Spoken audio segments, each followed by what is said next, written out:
சக்கரவள்ளி கிழங்கு மாமா சமஞ்சது இப்படி. சக்கரவள்ளி கிழங்கு மாமா சமஞ்சது இப்படி.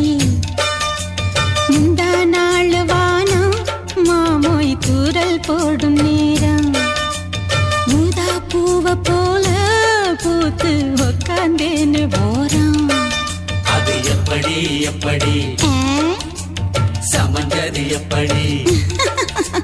சக்கரவள்ளி கிழங்கு